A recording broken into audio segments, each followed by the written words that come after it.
So I'm just adding a little bit of simple syrup to that 8-inch round white cake and now some buttercream. And I always use an offset cake spatula to do that. It keeps your hands just really out of the icing and out of the way. So then I applied the top layer and added more simple syrup.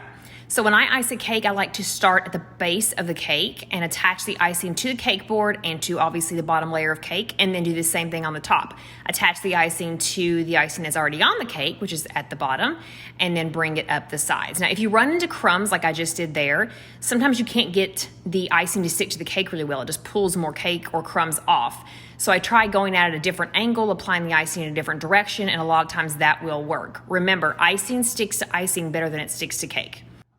Then go back and scrape off the excess icing with whatever scraper you like.